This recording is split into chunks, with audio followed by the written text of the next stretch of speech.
ankle cars. So I'm going to show you ankle cars from a standing position, and we're going to take them through their full range of motion. So you want to make sure that you're holding on something. I'm just going to use these 2 sticks for now. And what we're going to do is just bend the knee slightly, and I'm going to point my foot as much as possible.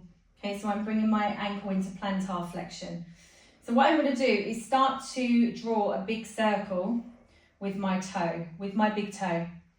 Any way you like. I'm going to come in towards my other leg and draw that circle round. So now my ankle comes into dorsiflexion, as much dorsiflexion as it has. I'm going to drive that big toe away from my body and then come back round into plantar flexion. I'm going to squeeze it in, into dorsiflexion, back round, into plantar flexion. I'm going to go around dorsiflexion, bring it round, squeeze as much dorsiflexion as possible, round and into plantar flexion.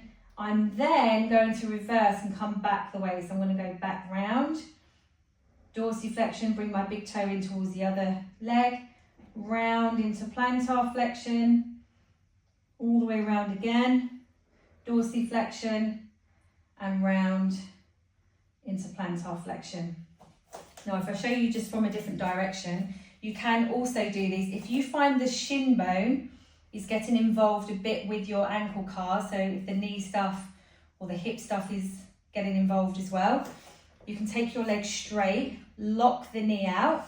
That stops the shin bone from getting involved. It doesn't stop the hip from getting involved as well, but that's another compensation that you can work on.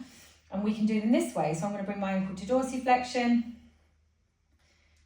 inversion, plantar flexion, eversion. So I'm going to try and squeeze as much out of that car, or as much out of the ankle as I can. Always think 1 mile per hour and squeeze as much out of that rotation as possible.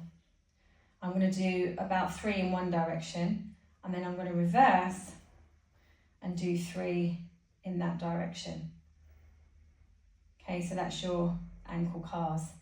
If you find the hip is getting involved a little bit in that, we can block the hip out as well.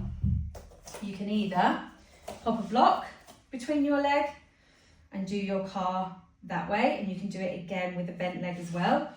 Or you can come down to the floor, block your shin and your hip, and then do your ankle cars this way. Okay, so there's a couple of options for your ankle cars. There's no wrong